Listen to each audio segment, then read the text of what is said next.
Well, hi everyone. This is Kerry Beck with How to Homeschool My Child and Raising Leaders, Not Followers.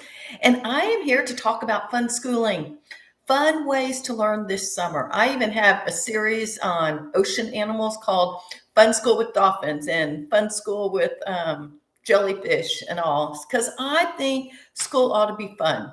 Now, that doesn't mean that everything you're ever going to do is always going to be fun. So, what I want to do is talk about some things that we did, and I'll introduce my family in a minute, during the summer times while we were homeschooling. Now, I will tell you, if your kids like food and would like to have food in their school, you need to stay to the very end. I got some special things to share with you. Now, let me introduce my family to you. I've been sharing this picture that you may have seen. I'm going to share a different one on this one, although this could be the first one you're ever watching of us. So this is from a little bit earlier. There we go, from fall time. And I just want to introduce my kids. You can see they're all older. I actually have grandchildren. And so we homeschooled for 10 years. I was a public school teacher. And then when Ashley, our oldest, was born, I came home. I became a stay-at-home mom. And I didn't think I would ever homeschool. Never. That was for lazy people, actually. I learned the hard way. It isn't very lazy. But then we homeschooled for 10 years. So Ashley is our oldest right here. She is married to Jesse. They have Faith and Elizabeth, and she helps with the children's department at their church. And she actually graduated from homeschooling. Gentry is our middle daughter. She is married to Andrew, and they have Landry here, and then Deacon's in her arms. And they live in Dallas, and she works part time doing social media for Chick-fil-A up in Dallas. So, and then the baby of the family is Hunter right here. Hunter started his own business a year ago. His first client is in Hawaii. Poor baby. He works during the day, and then he goes surfing during high tide or whatever. So they've done all sorts of things. I am going to share some things that we did with the kids while we were homeschooling. And the first one I want to share is, or a question. People are like, how do you get your kids to read in the summer? Well, I am all about bribing, and I don't have a problem bribing. And here's sort of what we did. One thing we did is we did not homeschool in the summertime. Whatever your normal homeschool. We took a break. We were Labor Day to Memorial Day. During the summertime, my kids still learned, and I'm going to share you some things, but they didn't have their normal writing assignments and all of that kind of stuff. We did continue every day to read aloud in the morning. That was something that was just a given. That we began our day. Well, we began our day at the kitchen, at the breakfast table, which is right there. And that was for family devotions, because that was what was most important. Reading, I wanted my kids to have a good attitude about books. I was not a reader growing up. I love books. Just ask my kids. Hunter was going to a friend's house for the very first time. We just moved to Idaho, and he walked to get into their house. You have to walk to the dad's study. It was an octagonal shaped room, floor to ceiling bookshelves full of books, a desk in the middle full of books, a couch and a coffee table full of books, books on the floor, books everywhere. He walks in, and his comment is, my mom would love this room. Well, 2 or 3 hours later, Steve and I come to pick him up, and we walk through that room, and I say, I love this room. And they all start laughing at me. I'm like, what did I say? They said, that's exactly what Hunter said.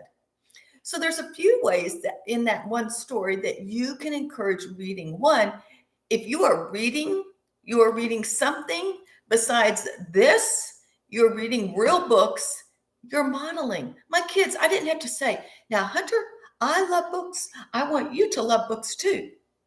No, I modeled that for them. So that is one way. The other thing is I gave opportunities. So in the mornings, we still continue to read a book every morning, a read aloud book through the summertime. So I guess you could say that was, I don't know, relaxed homeschooling, but I don't really count it. It wasn't like our normal day of homeschooling, but we would do that usually at least 30 minutes in the morning time. And we just continue to read all summer long.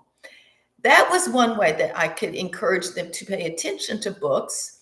Um, and then and the other thing is we started it first thing in the morning. Yes, we had a more relaxed schedule in the summertime, but I knew if we did it first thing, it would get done. If I waited till later in the day, it would get pushed to the side.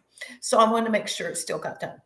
Another thing we did was we joined the library reading program, whatever it was.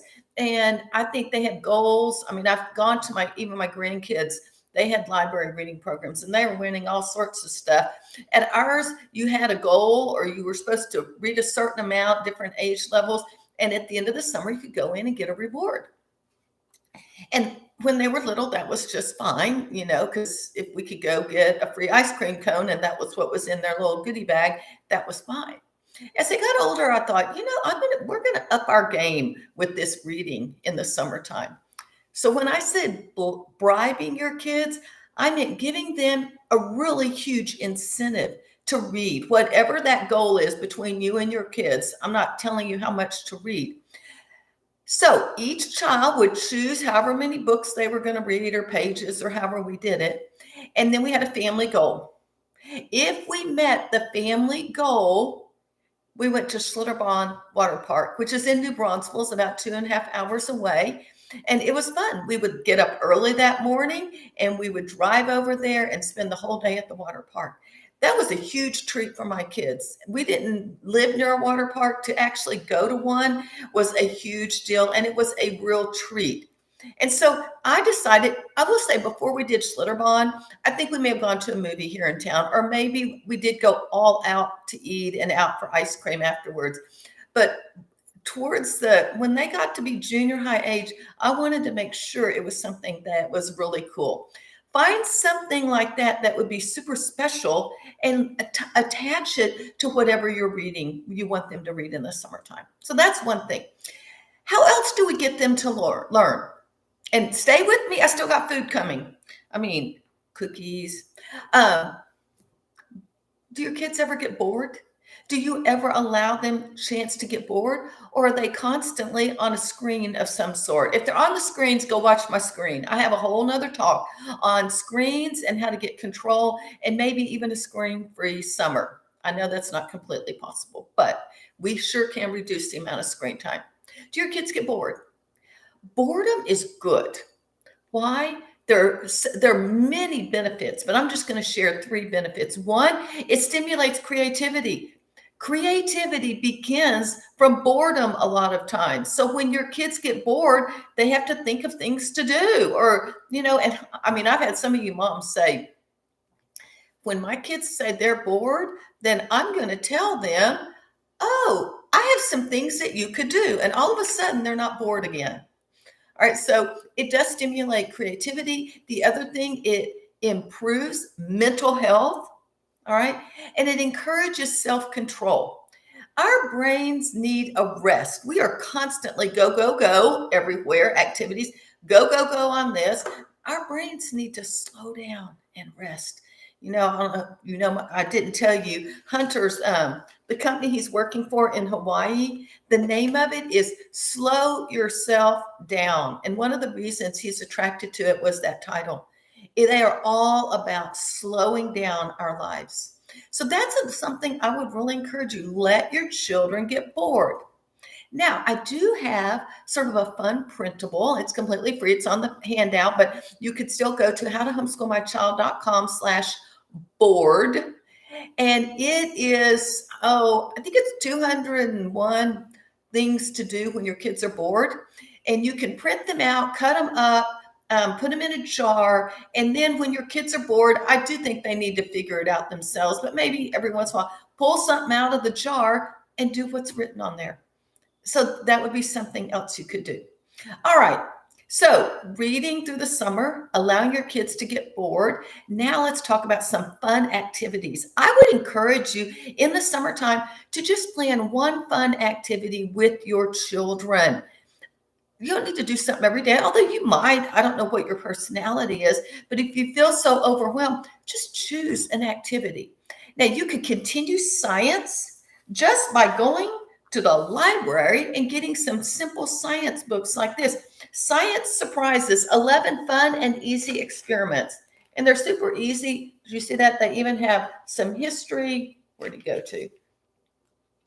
There you go. A Real Science Surprise, Louis Daguerre. And I think that is before photography and stuff. But anyway, super simple things that you can do. This one's super simple too.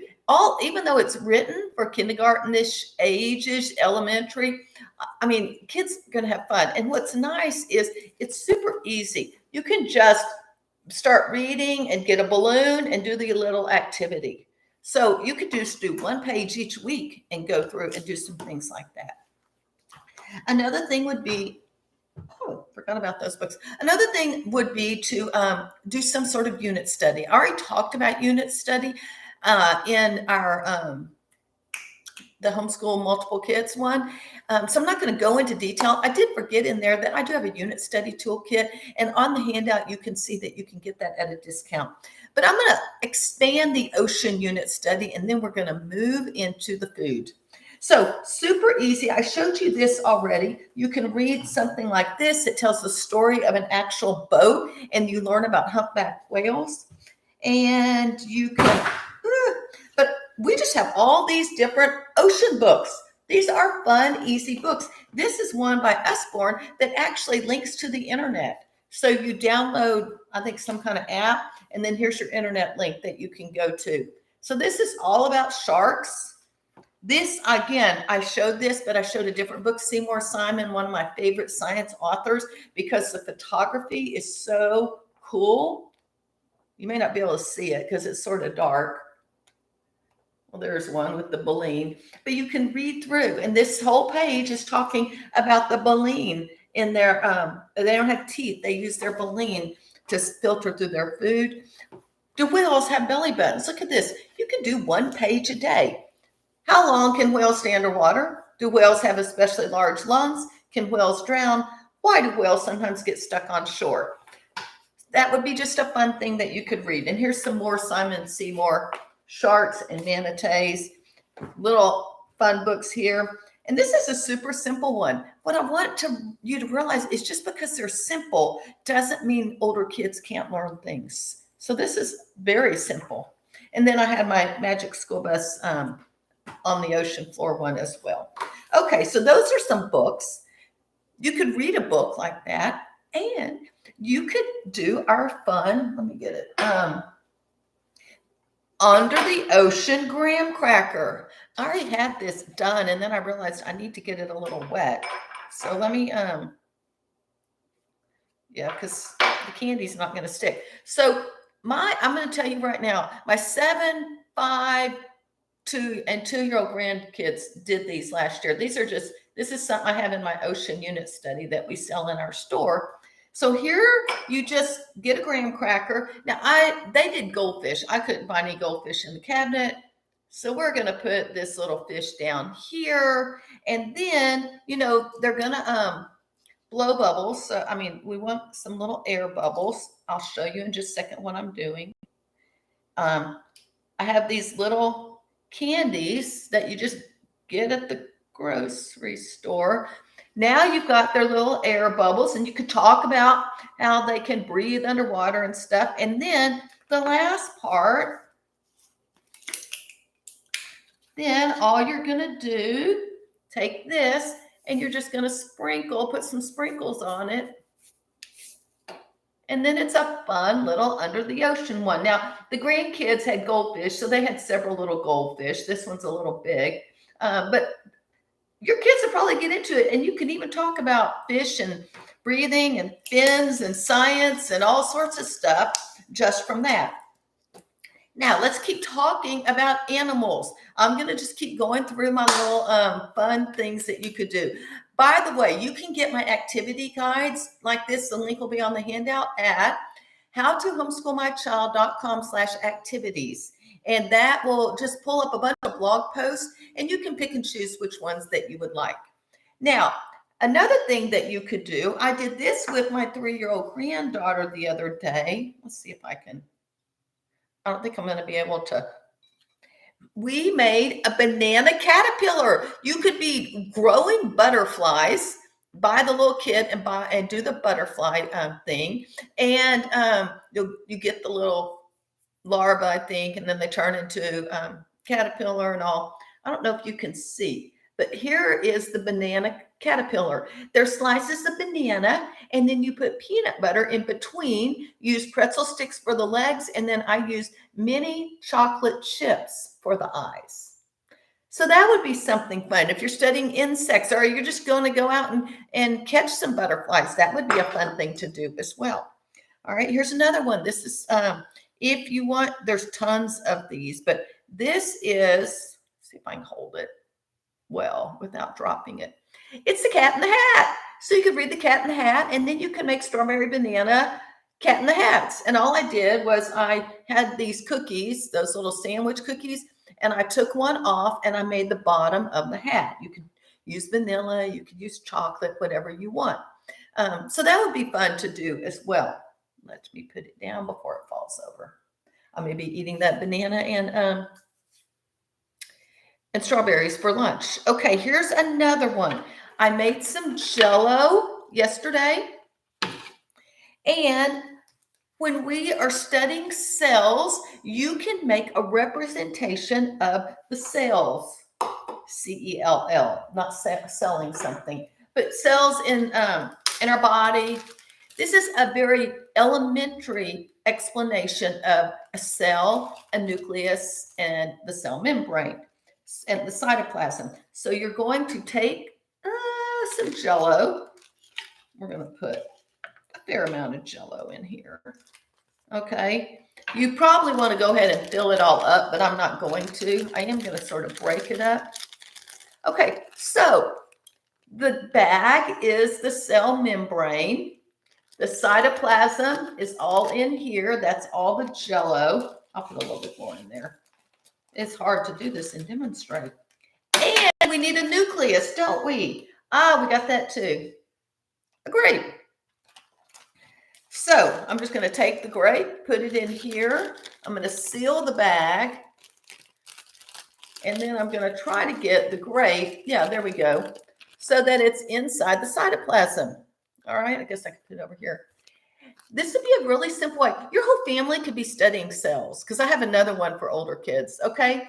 And your little kids, this may be all that they need to understand about what a cell is, that it has a nucleus, it has the cytoplasm, and it has a cell membrane around each one of them. And you could read some books about cells. Now, I don't have the ingredients for my other one, but I do have it in the cell activity guide, and it is, the whole family could do it, a cell pizza. So you get the crust is the membrane, the sauce is the cytoplasm. You can put something in the middle, maybe the top of a mushroom. I've got all of it written out there, but you're going to go into a lot more detail about all the different parts of the cell. And you use black olives and different things and pepperoni, and you don't have to eat all of it because kids may not like all of it, but you can pick and choose foods that your family would enjoy. So that would be a really fun way. I mean, your kids, let's face it, who doesn't want to have this and eat it and learn about something at the same time? Now, I will tell you, most kids are going to like this too. My granddaughter did not like the peanut butter. She eats peanut butter crackers, but she didn't like it touching her bananas. She ate the pretzels and she ate the chocolate chips. Okay, now I got one last thing I want to demonstrate for you. This is another thing I love. There's certain topics, I don't know why, in science that I really enjoy. And one of them is oceans. And what a great topic. And I will just tell you right now, I do have an ocean unit study. I think it covers 6 different animals and the ocean itself. And if you look on the handout, you can find a code to be able to save money just this week for my ocean unit study. And so it does have these things in it. It has books to read. So it'll tell you to go read this book for a certain grade level. And then it'll have a video for you to watch. It took forever to go find the videos that I thought were the most appropriate for children. So you've got kids all different ages. And I think 50% off is what I think I was offering here for this week. So that's pretty cool. Okay. So the other thing I love is solar system, astronomy, stars. Did I bring that book? I showed it to you in the other video. You can get the Curious George guy has written a couple books like that. There's another book called Gospel in the Stars, and it shows how God tells the story of Jesus, the gospel. He is saving us in the stars. And this is a true story because I've read some of them. There are people that have come to know Jesus as their Savior by the constellations up in the sky. Is that not awesome? And it just goes to show that God can use anything to teach. And it doesn't always have to be our mouth. Okay, so what we're going to do is we're going to do Oreo moons. So you're going to take your little cookie, although these aren't really Oreos. Oh, this one broke. Well, we might have to already use it. We're going to try to they do not want to come off. Well, okay. Normally you'd have the whole thing on here. And so let's just use this one. And you're going to take your Oreo and you are going to scrape. You might even draw a little, do that over the Jello. And then all of a sudden you've got a 3/4 moon right there. Now here's another one. Some of these already look like it. This one's going to be a 1/4 moon. And so we want to do it like this. And then this one is going to be a 1/2 moon. And so we've got it like this. And what you will do is you take them and you would lay them out on a plate in the order that they actually happen. See if I can do this so you can see. You would lay them out, and normally I would have a paper plate because then on the paper plate you can label the names of them, and you could use the scientific names as well. Then when you finish learning about the moon and you do all of that, you get to eat it.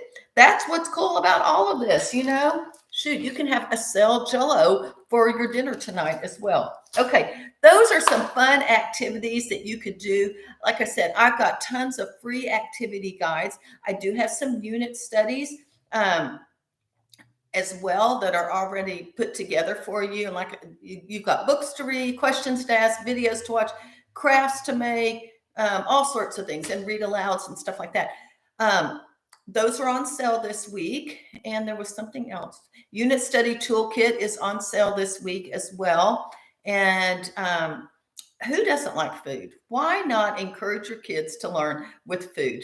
So that's all I have. I will say, don't stop reading. You can stop everything else. Don't stop reading. Reading to your kids, letting your kids read, and reading for yourself individually. Be a good role model of someone who loves to learn. And if you are loving learning, your kids will enjoy it too. They may not like it every moment of the day, but they will start to enjoy it. My kids didn't enjoy it all the time. They're all grown now. They all love to learn. They all love to read. I'll just tell another story. Hunter, the one who said, "Oh, my mom would love this book, this room." He didn't like to read at all. Oh, I just searched all over the place looking for books that he would actually like to read. And he's a reader. We actually trade titles and share. They all like different kinds of stories. Right now, as adults, Ginger reads a lot of historical fiction, especially World War II. Ashley, right now, is working on a seminary degree, so she's reading a lot more of seminary books. But I think once they got out of college, it all sort of came to them. And that was who they were because we read and we enjoyed it. I'll close with one story to really encourage you to read aloud. Steve would read the Little Britches series at night. We read for 3 or 4 years. There's 8 or 9 books. And it was, we were maybe in book 3, and we are driving in our van. And the kids start talking about the grandpa in that book and how they're so thankful their grandpa doesn't act like him and how crotchety he is and who could ever live with that grandpa. You know what that told me? My kids enjoyed that book so much so that in the middle of driving somewhere, they start talking about it. It was like the middle of the day. And, I think that is a picture of parents modeling a love of reading, giving them the opportunity to enjoy reading as well. So if y'all have any questions, any other ideas, let's share them in the Facebook group. I'm Kerry Beck with How to Homeschool My Child. Y'all have a great day.